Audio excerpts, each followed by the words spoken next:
18th, 1977, Los Angeles, California.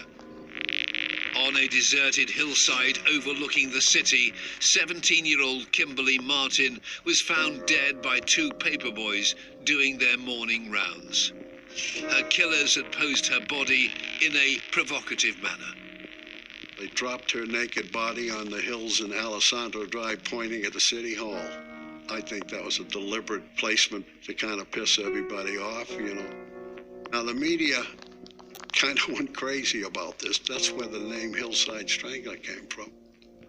Kimberly was the 9th victim of the killers in barely 2 months. It became one of the biggest news stories of the year, spreading panic throughout the city. It created a whole lot of fear, particularly amongst women who were actually afraid to go out at night. And there was some indication from some of the investigation that whoever was perpetrating these crimes may have been impersonating a police officer. Women were concerned that if they were approached by police officers, should they stop or should they just keep moving? It was really a terrorizing period of time. In response, firearms sales went through the roof, and the women of LA made preparations to defend themselves. Women were taking physical defense lessons, buying guns, getting stuff to prevent themselves on the street, to keep from being assaulted. They're reading about it every day. It's on television every day. That's a lot of panic out there in the street, and you could sense it in the street. You really could. I think that gave Bianchi and Bono pleasure. I think they took an absolute delight in the fact that they had taken a whole community by the throat, literally, and strangled the life out of it. The story of these two killers begins in Rochester, New York. Angelo Bono was the eldest of the adoptive cousins and was born on October 5th, 1934. He and his sister were born into an Italian-American family. At the age of 5, his parents divorced, and in 1939, his mother took her 2 children west to Glendale in Los Angeles. You could say that Bono was a troubled child. He had a very strange relationship with his mother, whom he constantly accused of being a whore. Now, he doesn't speak very highly of his mother at all. His mother would go and visit men and he would have to wait outside. So here's an individual who's got very fixed ideas about who women are and how they should behave and what's acceptable for women and what isn't. And I think that feeds into the rationale behind the future offending. At the age of 16, Bono dropped out of high school and turned to crime. As a teenager, Bono was somebody who regularly broke the rules. He would steal things, he would joyride in cars, he would hang around with gangs. This is somebody who just did not think the rules applied to him. And when you look at who his role models are, they were criminals. So he's starting off on a very dangerous path. Whilst Bono was serving time in youth custody for stealing cars in 1951, his adoptive cousin, Kenneth Alessio Bianchi, was born on the 22nd of May. He too had a troubled start in life. Kenneth Bianchi, born, funnily enough, also in Rochester, New York, just like Bono. But Bianchi's mother was a sex worker, and he was very swiftly put up for adoption as a 3-month-old infant. And he was adopted by Bono's mother's sister. He's adopted by Frances and Nicholas. Now, Frances absolutely doted on him, but she took this to an absolute extreme, and she had this paranoia that there was something wrong with Kenneth, and she took him to see the doctor on multiple occasions when there turned out to be absolutely nothing wrong with him. And I think this kind of smothering can be just as damaging as neglect. There was something quite toxic going on here. Soon the young Bianchi started showing worrying signs of behaviour. He was described by his adopted mother as a compulsive liar from a very, very early age. He was difficult to control.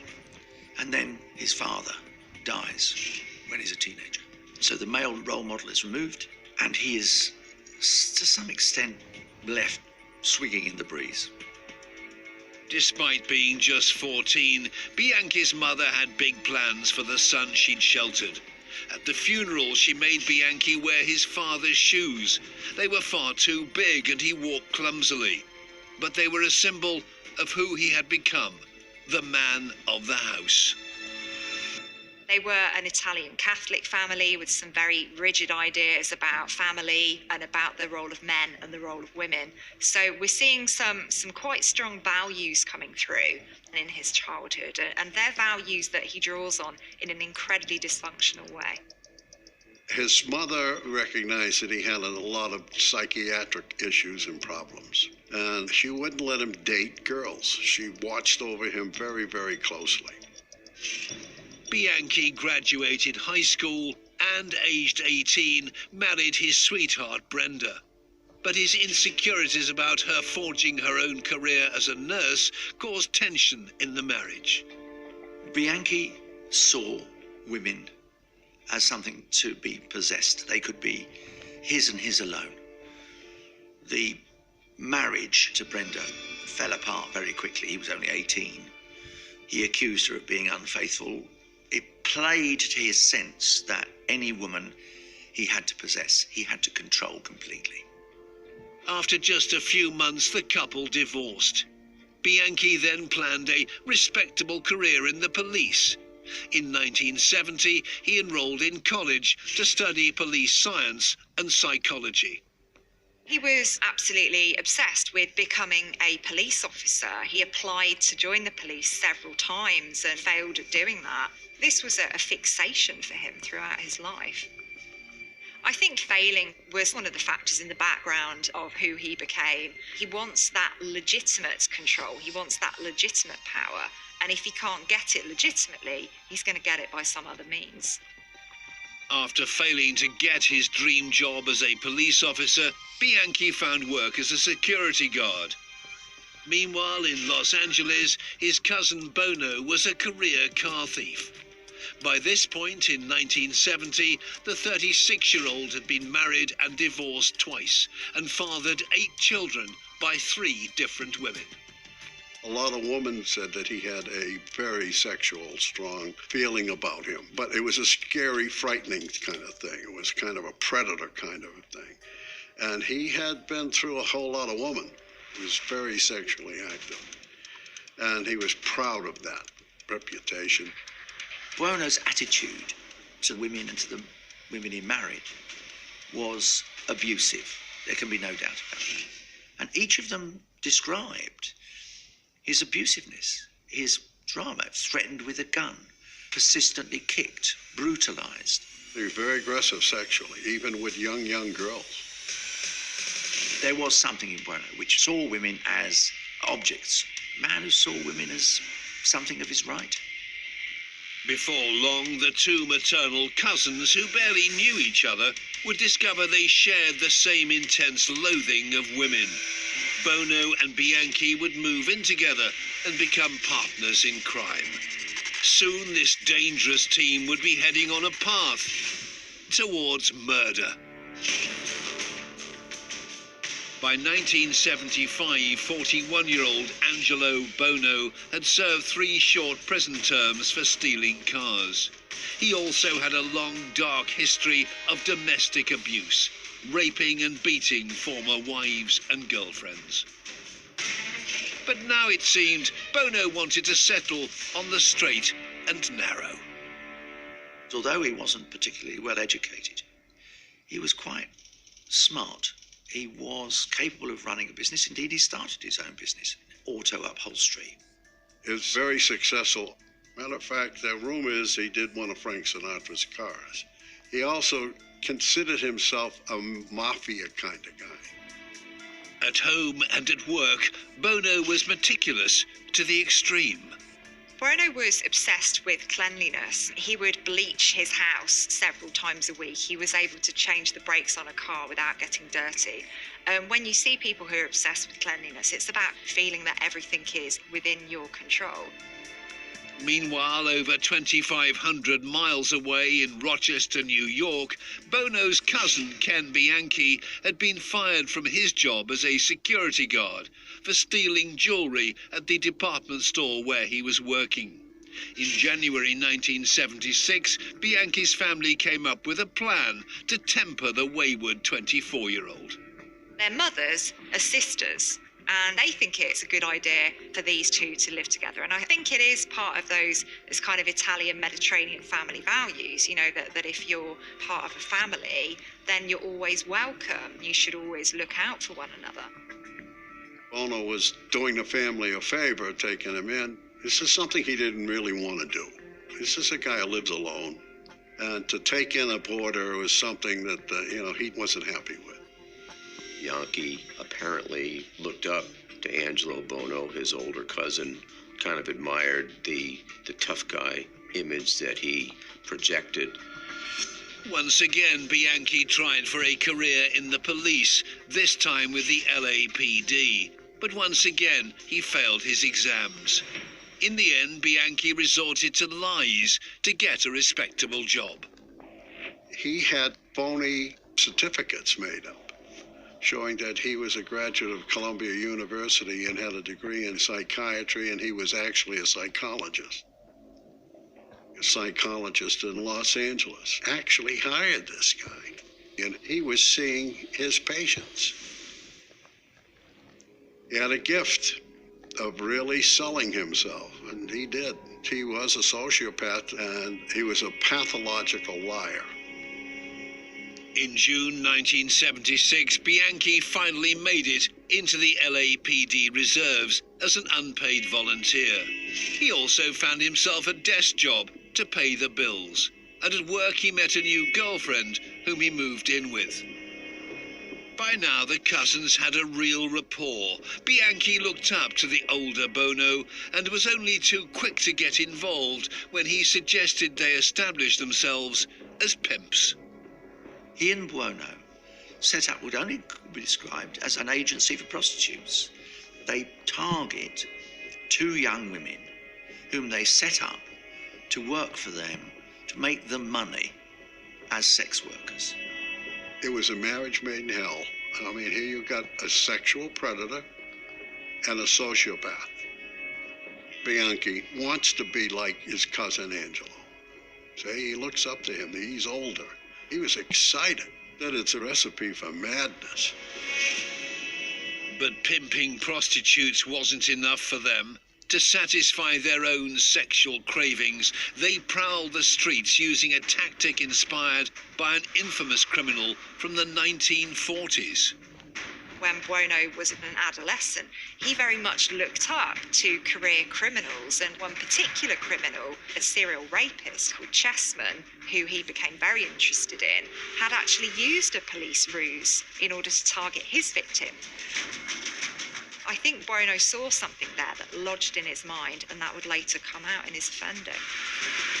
Angelo Bono had a security badge that belonged to his stepfather, and they used that to portray themselves as undercover police officers.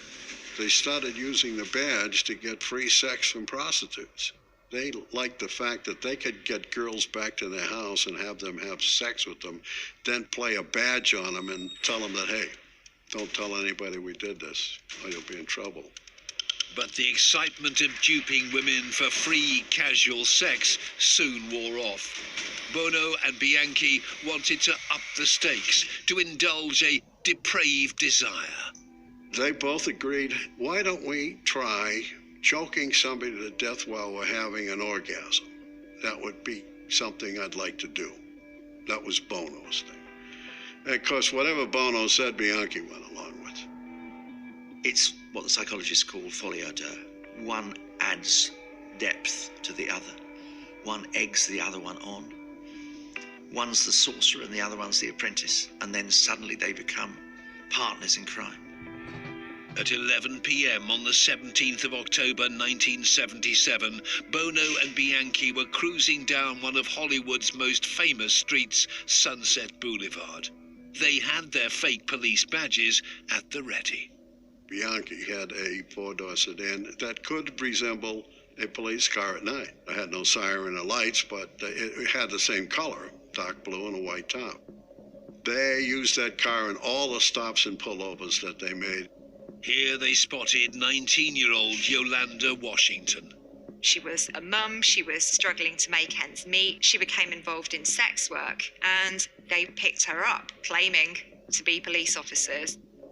Got her in a car under the pretense of who they were, and Bianchi strangled her in the backseat. And that's where it started.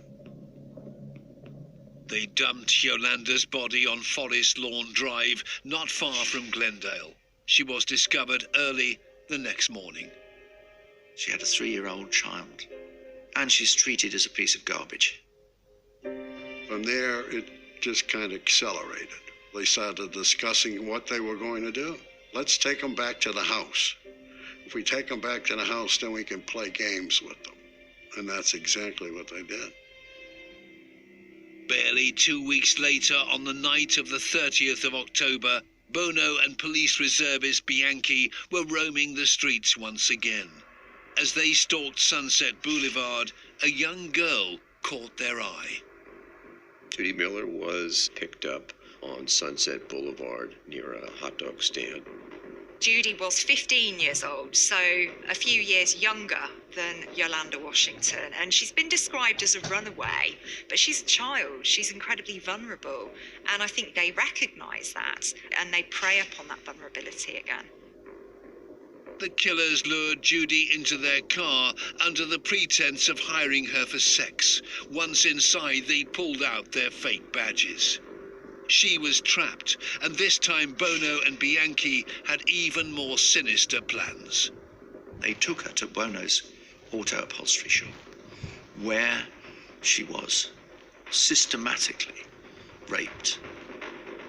This change in offending is really significant for me, because when you're taking your victims to somewhere that's private, an environment over which you have control, this suggests that you want to escalate your offending. You want to spend more time with your victims. You want to harm them more. Using a ligature placed around her neck, they strangled 15-year-old Judy. Then the killer cousins dumped her naked body in bushes off a quiet residential street in the neighborhood of La Crescenta. When she was found the next day, detectives noted the lack of drag marks on her body. That gave us a kind of an indication that there might have been two guys, because if you have a dead body and you're lugging it around, you want to put it place here and place there. It's very difficult, and if you do that, you usually will leave marks on the body if you're dragging the heels, but she was placed in an area, and that's where her body was found. There was a fiber on her eyelid that was visible, and obviously she was blindfolded, which left the fiber. But despite the police's hunch that there might be two killers working together, there was little else left at the crime scene in the way of clues to help them identify the murderers. Bono and Bianchi felt unstoppable, and on the 5th of November, they decided to target a different type of victim. Now you have a complete change of pace. It wasn't only directed at sex workers. Lisa Kasdan was a perfectly ordinary, upright girl, 21. She was a dancer, quite a good career, with an extraordinary group called the LA Knockers. Lisa Kasdan was walking to her apartment, and police ruse was used with her. She was brought back to Bono's shop, raped and murdered, and her body was found in the bushes off a street in Glendale. Now Bono and Bianchi had killed 3 young women. They were reveling in their success and growing in confidence. They were getting into their stride. They would discuss it, according to Kenneth Bianchi. They would sit down, well, what do you want to do tonight? Let's try Hollywood again. Let's pick up another whore in Hollywood. They took him to Bono's upholstery shop and sexually assaulted him, strangled him, took their nude body and threw him in the hillside around the city of Los Angeles. It was a game. The rampage continued. Just 4 days later, on the 9th of November, 28-year-old actor actress and model Jane King was stopped at a Hollywood bus bench. She was taken to Bono's workshop, where she was raped, strangled, then dumped next to the freeway in Glendale. The killer cousins had claimed 4 victims in nearly as many weeks. It was the most extraordinary spree. And I think one of the things that made them, in the end, terrify Los Angeles, there was no pattern. They literally, like lightning strikes, they had an appetite. And that appetite knew no bounds. But Bono and Bianchi's killing spree had barely just begun, and soon they'd become the talk of Tinseltown. On Sunday, the 13th of November, they set their sights on 2 children. Sonia Johnson and Dolores Cepeda were spotted getting on a bus after a Sunday afternoon shopping. They get off the bus, almost certainly. They're impressionable, they're 12 and 14. 2 men stop them, they say they're police officers. But at the end of their torture, the 2 children were strangled. The killers dumped their bodies 4 miles from Bono's home on a hillside near the famous LA Dodgers Stadium. It's a street that Bono referred to, and since he had grown up in the area, as the Cow Patch. And apparently their bodies were just thrown down the hill. It is behavior of the most disgraceful because it's inhuman. It is animalistic. Despite raping and killing 6 women and girls in barely a month, Bianchi and Bono were left wanting for more. They're varying their offending at this point in time, and offenders will do this because they will get bored. They will want to mix things up. They will want to make things interesting. Their victims were no longer just randomly picked off the streets. On the 20th of November, 2 days after their last killing, Bianchi called at the home of 20-year-old art student Christina Weckler. Christina Weckler had met Kenny Bianchi. They lived near each other. He succeeded in getting her out of her apartment on a ruse that he was now an LA police officer, and her car was involved in an accident. Why the poor girl went, I don't know, but that was it. They abducted her, took her back to Bono's house. Once at Bono's home, the killers had devised a new, sickening act of torture for their 7th victim. They use a more elaborate method of killing her.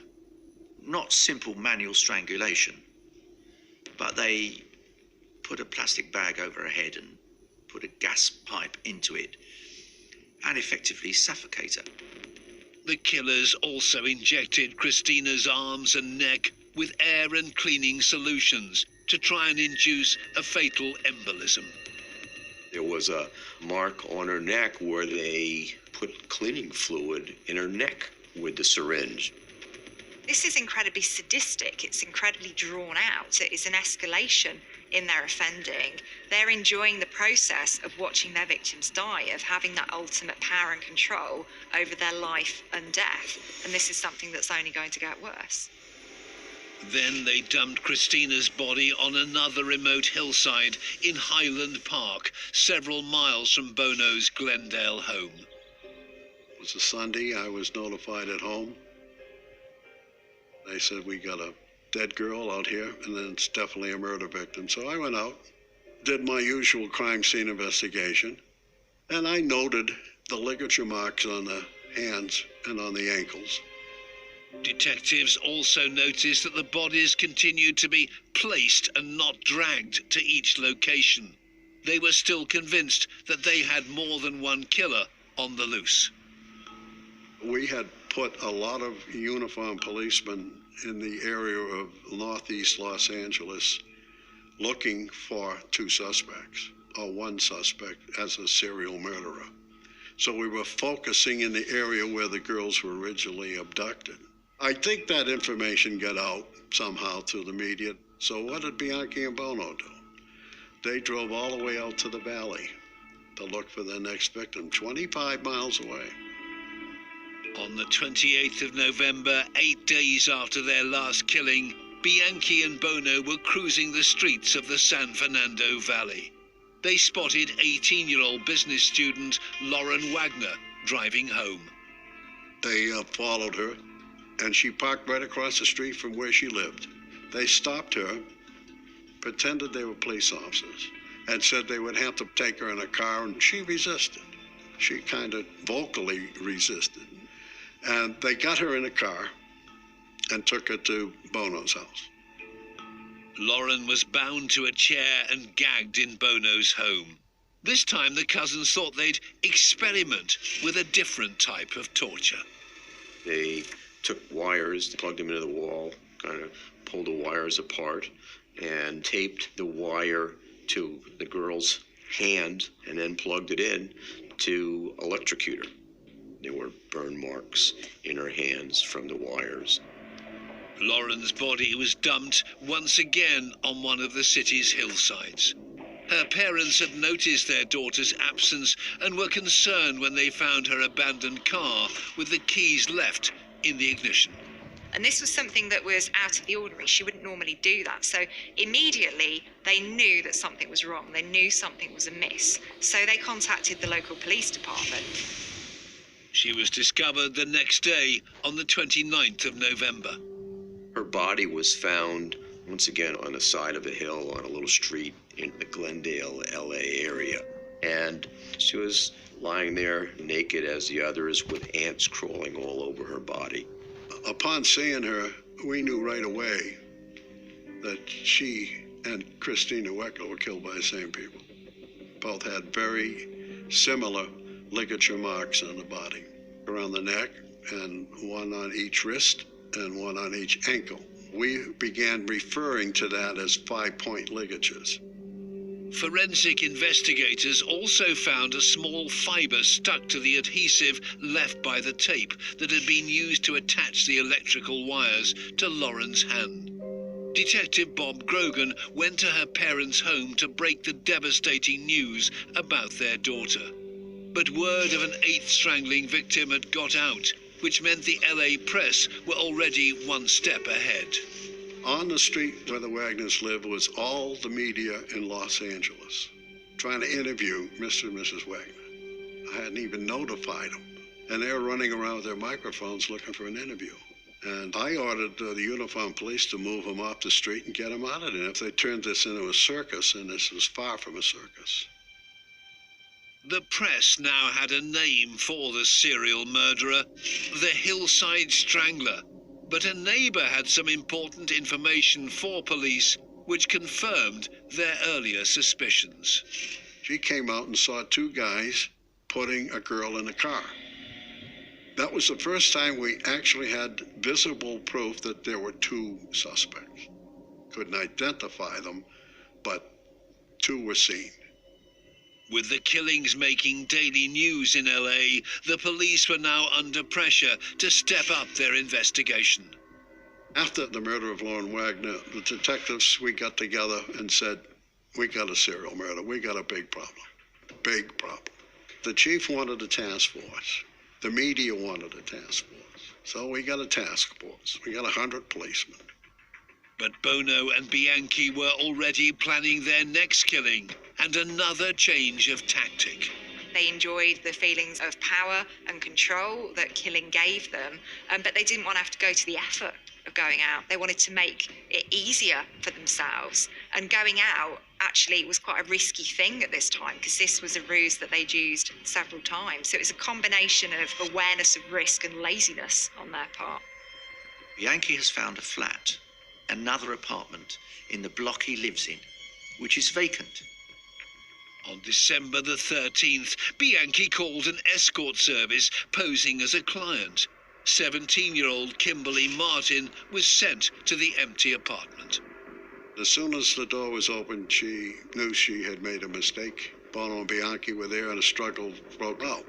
She had quite a severe head injury, almost as if she'd been bashed against a wall. So what I see in this case is an individual who knew that they were in danger and actually fought tooth and nail for their life. And I think that's testament to the strength of character of this individual.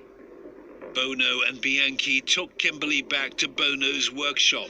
After raping and strangling her, the killers planned a final act to taunt the city. Her body was deposited on the side of a hill, kind of overlooking the city of Los Angeles, and her body was kind of displayed like this. And she actually came to symbolize the Hillside Strangler, where she was thrown, was kind of a way for these guys to thumb their nose at the world.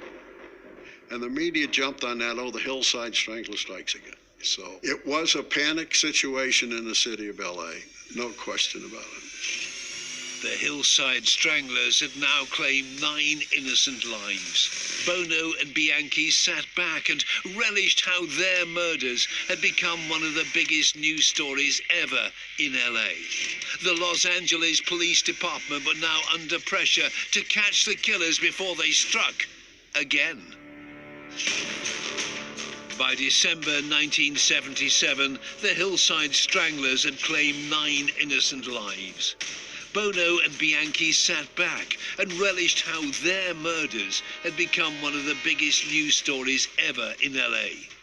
The Los Angeles Police Department were now under pressure to catch the killers before they struck again. It created an utter panic.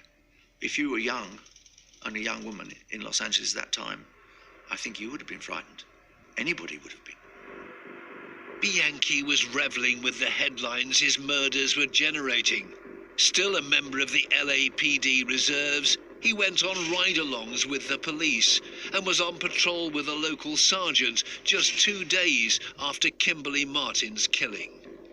He was asking questions about this murder and he was wanting to see the dump site. So he was trying to find out what the police knew, essentially. He was trying to get some information. And the sergeant said, hey, I work uniform. I don't know anything about that. So he was brazen enough to come out and make that kind of a statement. He told many people, I could be the Hillside Strangler. It didn't bother him, but you got to remember, you're dealing with a pathological liar, so he could say anything at any given moment. The two murderers decided to lay low for the next 2 months. But on the 16th of February 1978, they couldn't resist 20-year-old Cindy Lee Hudspeth. She walked into Bono's shop to get upholstery work in her car. Big mistake. The predator of predators she's talking to and doesn't know this. Next thing you know, she's victim 10. They put her body in the trunk of her Datsun, her orange Datsun car, and they drive it to a higher area of Los Angeles. The car with her body in it was pushed off of Los Angeles Crest Highway, where she was found. But soon cracks began to show between the deadly duo. The status that Bianchi was enjoying as a serial killer seemed to be going to the younger cousin's head. Kenny Bianchi got to the point where he's kind of got Bono worried because he's bragging about these murders now. Hey, I went a ride-along with the police department. Bono couldn't believe that. So there was a falling out. Bono threw him out of the house. It's out, I don't want to see you ever again. The two killers finally went their separate ways. That same month, Bianchi settled down to become a father when his girlfriend gave birth to their son. Now you have one of those wonderful contradictions. You have a superficially doting father who has evil intent, who presents, to use the contemporary phrase, as an upright member of the community, and yet is anything but. In May 1978, Bianchi's girlfriend left him and moved to Bellingham in Washington state. Desperate to stay with his son, Bianchi followed and found a job as a security guard. We've had this epidemic of killing, and it stops. But the trouble is, Bianchi can't stop. It has become too addictive.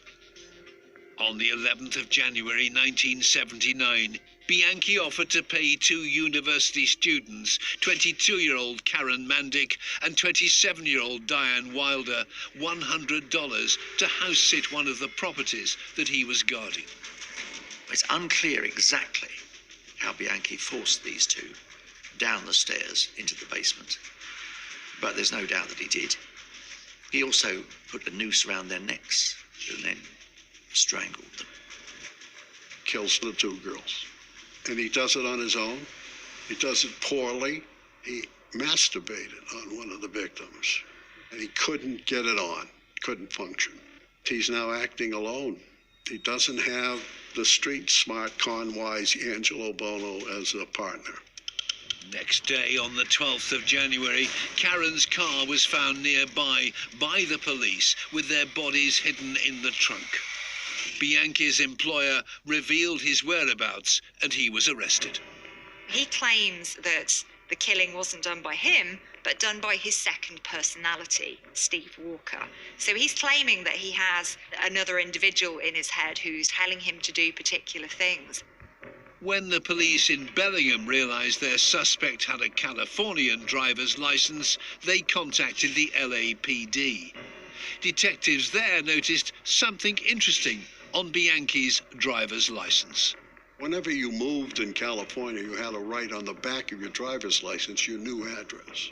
Bianchi diligently did that. He put his address when he moved, which was on the same street that Christina Weckler lived on. That's a pretty strong connection. You got a guy who just killed two girls in Bellingham who used to live next door to a girl in Los Angeles who got killed. That in itself is a strong connection. Doesn't prove anything, but it makes it worthwhile to go talk to that guy. Now, there's a lot of things happening at that time. Bianchi is claiming to be a dual personality, and he's decided that this is going to be my defense. So one of America's leading criminal psychiatrists was sent to test Bianchi's alter ego, Steve, who allegedly appeared when he was under hypnosis. Dr. Martin Orm examined Kenneth Bianchi and had some techniques and tricks that he used and came to us and said, this guy's a complete fraud. Now Bianchi's lies had been exposed. He turned on his partner in crime. He says there's another person with him on the murders, and it's his cousin Angelo. And it's the first we heard of Angelo. This is incredibly revealing because there's no sense of loyalty whatsoever here. He's got what he wanted out of Buono, so he just casts him aside and places the blame squarely on him. In order to get him to give us enough information so we can go down and arrest Mr. Bono, we have to make a deal. The deal is that he won't get the death penalty in the state of Washington, and that he will testify truthfully in Los Angeles in a trial, if and when we have a trial. With Bono now in the frame, forensic teams searched his home and workshop. Astonishingly, they could not find a single fingerprint because of his obsessive cleanliness. However, they did find some evidence. They discovered the white polyester fiber on Judy Miller's eyelid matched upholstery material in Bono's workshop. They also found forensic evidence which placed another victim at his home. In the chair in the living room where we've learned from Bianchi where the victims were originally placed, a fiber was found down inside the chair. And that fiber was connected to a fiber that was found in Lauren Wagner's fingers. That's pretty positive evidence that this girl was in Bono's house.